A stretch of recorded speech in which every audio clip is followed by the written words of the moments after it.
and we bin them by weight into quartiles and by height into these custom categories of short, average, and tall. And we had these lookup tables. Okay, so you guys remember we did all this? It's in the videos, we've covered it. Everybody's good with doing these, right? Because you need to know how to do this stuff. But what I really want you to know is that after you've binned your data and you use index match, when you go in here, if you look like in here and you see index match in your formulas, right? If you do anything with this data, you can index match won't necessarily give you the right answer anymore. So we want to kind of get away from that. We want to use index match results, but going forward, we don't want those functions in our data. So what we're going to do is we're going to make a copy of our data and removes the index match and gives us just the answer. So to do that, go down here and we're going to add a blank worksheet. So over here, there's a little plus with a circle around it. It's going to give us this blank sheet. Mine happens to be sheet 6 because I've done this a bunch of times today. But you're going to have a blank sheet. Now come back over to patients. And now what we're going to do here is we're going to copy the data. We're not going to copy the whole worksheet. So we're going to come in and we're going to go to A1. You're going to basically select the whole rectangle of data by going from the upper left to the lower right. So we click the upper left, which is A1. And I'm going to use my scroll bar, come all the way down to my last data value way down here in I401, and I hit shift and click, and I get the whole rectangle. All right, so make sure you can select all that data. Now we're going to copy it. So we want to put it in our buffer. So you want to use like Control C or Command C. And if you've done that part right, you should have this dashed green line that's kind of moving around the outside of your rectangle of big data. Now you come over to sheet 6. And you're going to select the upper left corner where it's going to go. So we're going to select A1. Okay, now here's where we're going to do the new thing. We're going to paste this by going to paste values. If you're on a Mac, you're going to go to paste special and come down to paste values. The idea is you want just the results. You don't want any of the functions that were in there. Okay, so select paste special values. Once you've done that, you'll have all your data in here. And if you click on any of these things that we've binned before, you'll notice that now there's no index match up there in the formula line. It's just that result. Okay, and that means we can sort this data. We can do anything we want with it. It's not going to mess up the results from index match. Okay, one thing you can do, by the way, is if you select all these columns, you can go up here to Format and Auto Fit Column Width, just so you can read everything in there.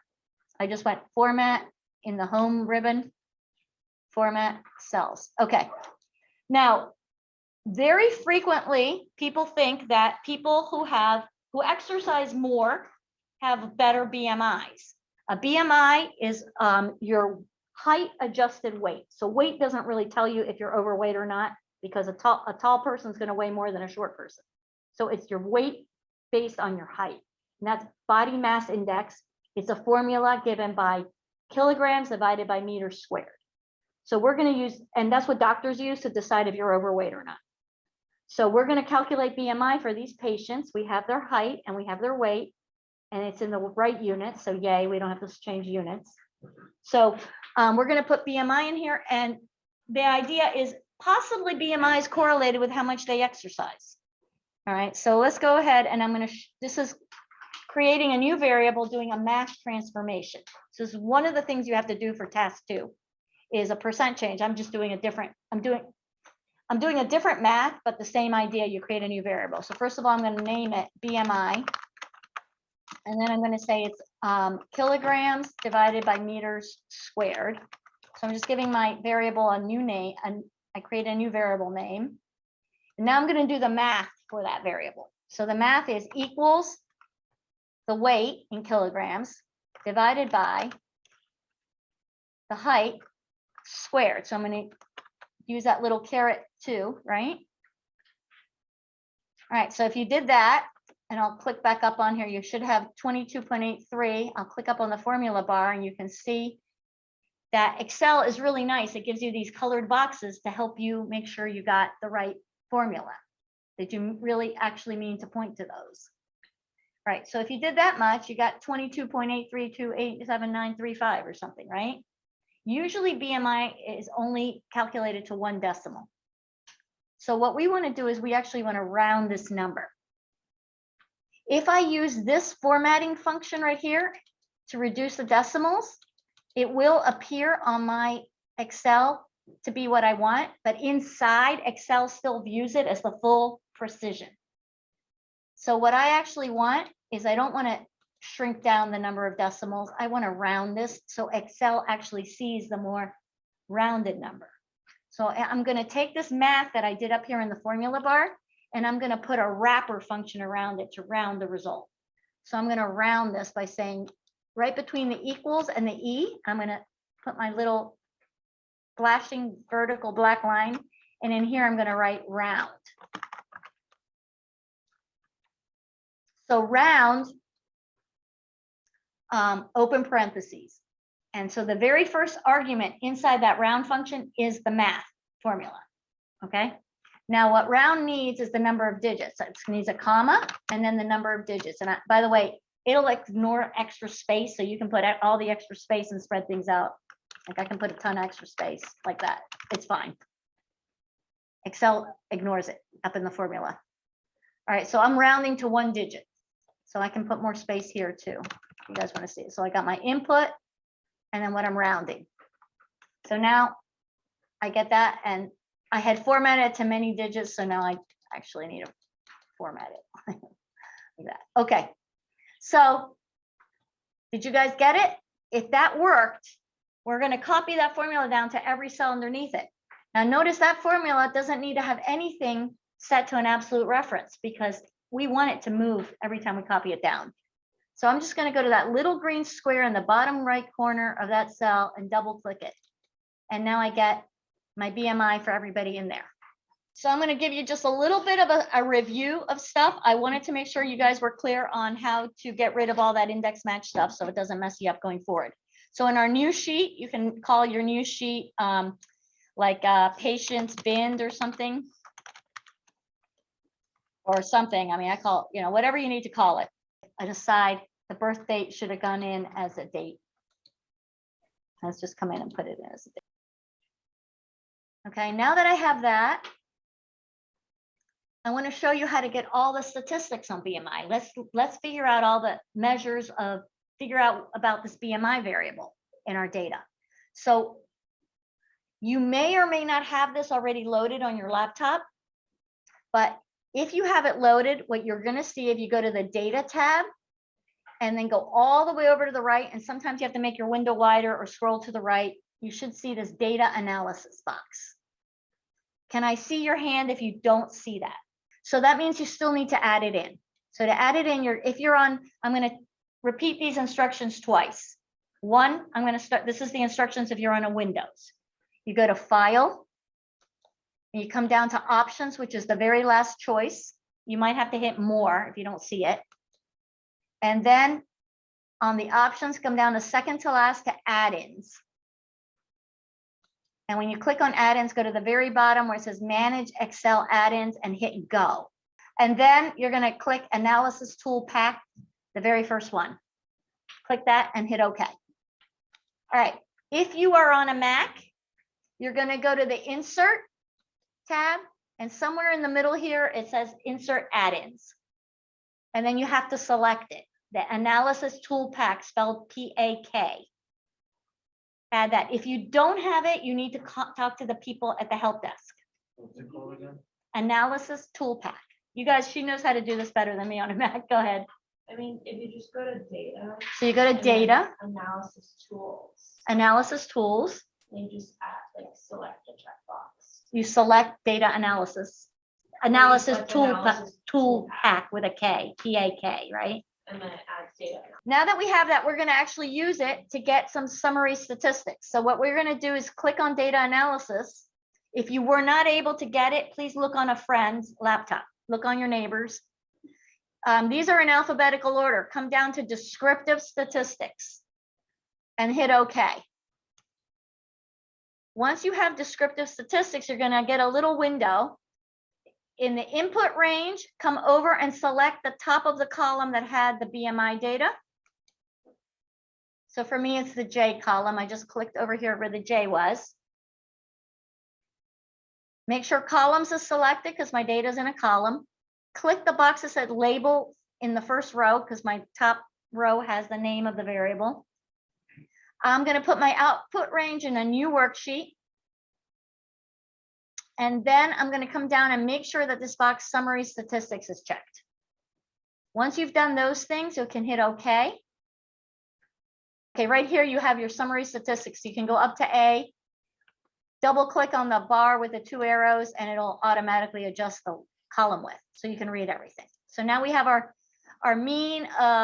So these patients are a little overweight. Their BMI is 29.5, standard deviation of 8.9. Notice that the kurtosis is negative. Remember, if it's less than 1, if it's a negative number, it means that someone like sat on a normal distribution a little bit and pushed it out.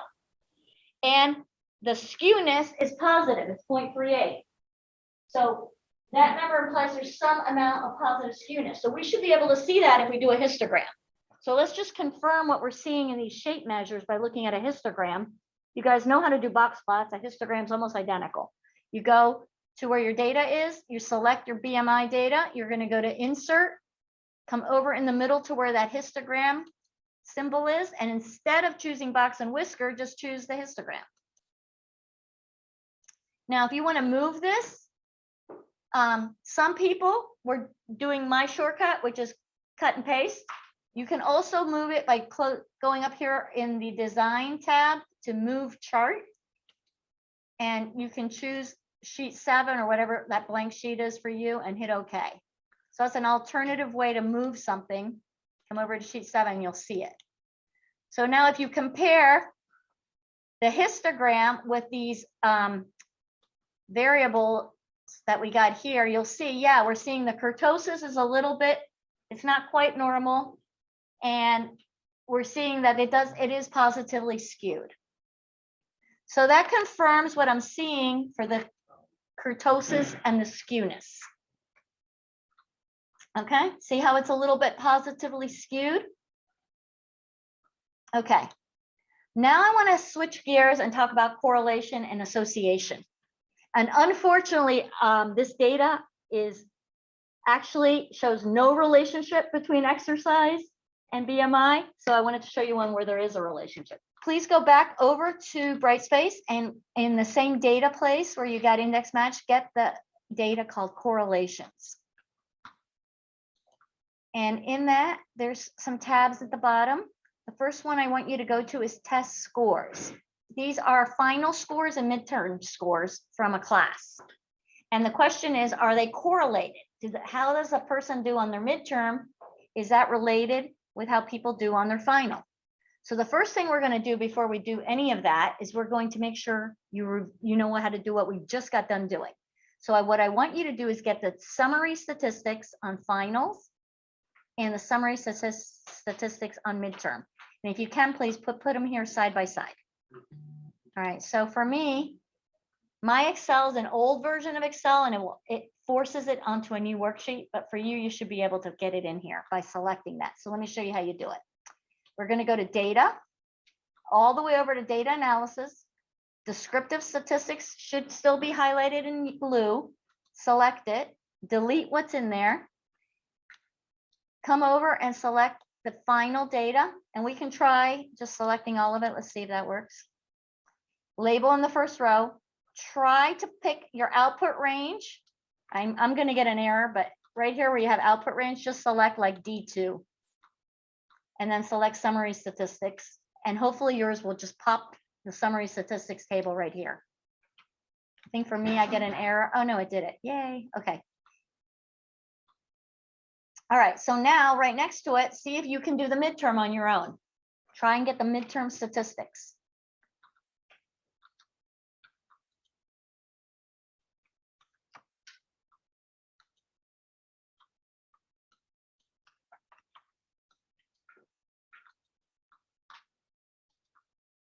Okay, so if you were able to do that,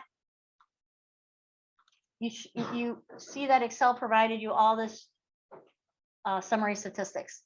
Now, which of these two is more variable? Which one has the greater variability in the data?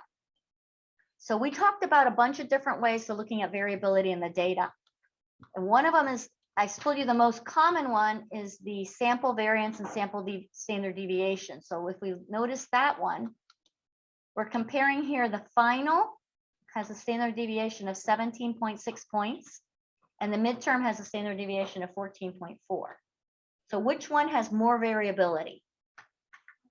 The final, because 17 is bigger than 14. But we also talked about other measures of dispersion on last Thursday. So let's go in and make sure you know how to get those. So let's get the mean absolute deviation, the MAD. And the function for that is average deviation. It's on that chart that I told you was on page 36. But if we want to get the average deviation of the final, I'm going to select the final data, and I'm going to try seeing if it'll skip over the blanks by just selecting the top A, and it worked. Okay, so I got 13.5. The function in Excel is avdev for average deviation. It's the mean absolute deviation. Okay, now the next one I taught you was the coefficient of variation, the CV. And remember, the coefficient of variation we can get from this table above us. It's the ratio of the standard deviation, so I'm using my arrow keys, divided by the mean. Okay. And that is usually stated as a percentage. So I format it as a percentage. So let me go back up here. It's just the standard deviation divided by the mean from our table, okay? All right. Then the last one that we talked about, the other measure, remember I told you the simplest measure of variability is the range. So we see the range in the final is also bigger. The mean absolute deviation, the CV is 13.5, the CV is 21%. The last one that we should consider is the interquartile range. So everybody remember that that's Q3 minus Q. So let me put it underneath.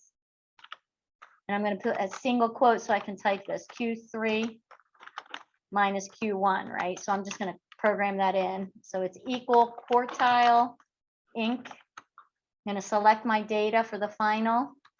And then I want the third quartile. And then I'm going to subtract from that the first quartile. So quartile inc tab to have Excel select the function for me, select A, and now I'm going to say 1 for the first quartile. So I'm going to just have it calculate that quartile for me. And in here I see that it's 18. Okay, now I want to copy this over and get the same kind of information from the midterm. Notice that this number is totally wrong. I'm going to hover over the blue box till I see a 4-pointed arrow, and then I'm going to drag the blue box to where I need it. So now I get the midterm mean absolute deviation is 11.5. The interquartile range, I'm going to also hover click until I see the blue box. I'm going to wait till I get the 4-pointed arrow and then drag the box to where I want it. Now you could just retype it from scratch. This is just a shortcut. All right. So now we have all these measures of dispersion between these two sets of numbers. And if we see, if we compare a mean absolute deviation, which one's more variable? The final. If we compare our coefficient of variation, which is more variable? The final again, right? The one that goes the other way is the interquartile range, which is the middle 50% of our data. So this is telling me that there's some outliers in the distribution, probably of the final, that are making it more variable. But if I really look at the middle 50% of my data, it's actually less variable. So it's just information about what's going on. All right, now are these correlated? Well, let's figure that out. Whoops. So let's figure out if they're correlated. So let's get the correlation. And I'm going to do that with that equal correl function. And so I need to put in my midterm data. So I'm going to select A, then comma, and my final data, and then my midterm data. And I'm going to hit enter, and I see that it's a 0.55. So if it's 0.55, what's the strength of the linear relationship, if there is one? It's moderate, right? So this is moderate.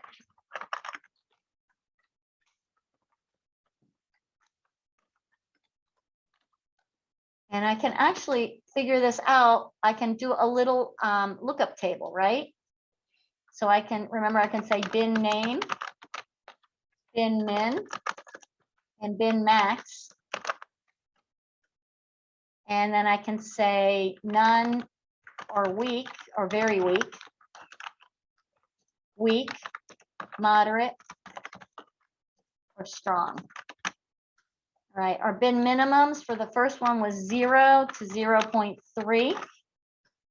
The next one, we'll just do right inclusive. The next one went 0.3 to 0.5. The next one went 0.5 to 0.7, and then up to a maximum of 1. Okay, and since we're going to go 0.31 for the min, 0.51 since we're going to, and 0.71. All right, so I'm just creating min and maxes, a little lookup table. I'm going to come up here into that window pane and just make it look a little bit more like a table. All right, so I'm going to get rid of this moderate. I'm going to have it tell me moderate. All right, so I'm going to say, let's see here, I'm going to put the strength underneath. All right, so if we want to know the strength, we can just say equals index, and we want to give us one of these. Let me move this out of the way. We want to select one of these results, and we're going to match. We're going to match on what we got out of the correlation. And remember, we're going to use the bin minimums to decide that, with the 1 as the choice for our matching. And we see that it gave us moderate. So that's just a quick way to use a little lookup table to decide the strength of a relationship. So that's kind of a review of everything we've done. So, but can we believe that this relationship is a moderate linear relationship? Remember, I told you, you may be getting a false signal. You can't trust this number yet. It looks like we might have a moderate, but until we do a scatter plot, we won't know. So let's quickly do a scatter plot here. So let's select, and I think, Megan, for a scatter plot, you can't use the whole column. You have to go from A1 down over here to B33. I'm going to go to insert, and you know how you found that histogram and the box plot? Right underneath it is where the scatter plots are. So when you click on the scatter plot, just pick the first one and you'll get the scatter plot. So let me see, I'm going to make this window a little bigger. So here's our scatter plot. We can go up to this little green plus and put in that we want axis titles. So because final was first in a rectangle, it's going to automatically get assigned to the x-axis. And the second column in our data was the midterm. So we have the midterm. Notice it does look like a line, like there could be a trend there, but that line is sort of got all this like variability over here in the lower side. But it does look like kind of like there's a line, so we can trust that it is a moderate relationship. And so now the next thing I want to show you is something that Excel will do for you, which is kind of cool. As long as you select your graph, so you have the white circle selected around your chart, go up here to the design. I think on the newer version of Excel, it says chart design or something. Go all the way to the left to the very, very first thing that says add chart element. Come down, click that, come down to trend line, click that, and come over to linear. Okay. So if you've gotten that, you'll get this dashed line in here. And you can actually format this line and make it like another color. And you can even make it bigger, bolder, whatever, but that's a way to add a trend line to a scatter plot. Okay? Is the title supposed to be midterm or what would it be? Well, you could change the title to midterm. Let's go up here to midterm and right on the end, say midterm versus final. So you can kind of see, put them both in there. Okay, so that's kind of how we find out about the associations in our variables. And you're going to want to do this for task 2 for your numerical data. All right, so the one last thing I want to show you, since we have 3 minutes left, is let's say we have various columns of data and we want to see if there's a relationship between any of them. So let's say we take salary. We're going to just make a copy of salary right over here. And let's say we also want to look, this is by the way, tech sales report, their salaries, if their age, what their age is. Let's say we want to pull age in, that's another numerical one. And maybe we also want to compare to years in the company. So we'll make a copy of years. And I'm just pulling the numerical ones so they're in their own little rectangle, making copies. And maybe the number of certificates they have of expertise, maybe that matters to their salary. Oops, I didn't get the whole thing. Control copy, control, okay. All right, now check this out. This is pretty cool. I can use that same data, a data analysis thing, but now find correlation and hit OK. All right, so now in here it says input range, select all 4 of these columns. Say labels in the first row. And this time you want the output for sure in a new worksheet. So now I'll hit OK. And it gave me all my correlations for each one of those variables.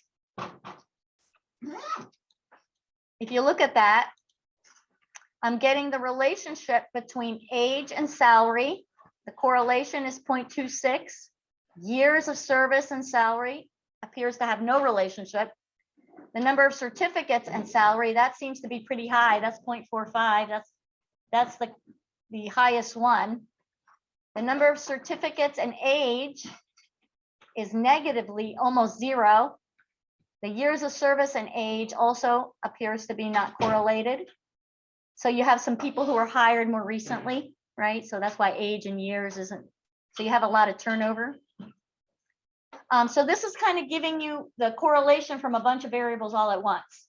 And if you're looking for what is a good predictor in your data, this is how you do it. And I'll show you next time how to get it to give you conditional formatting, which we've done before. So we can do conditional formatting on this table.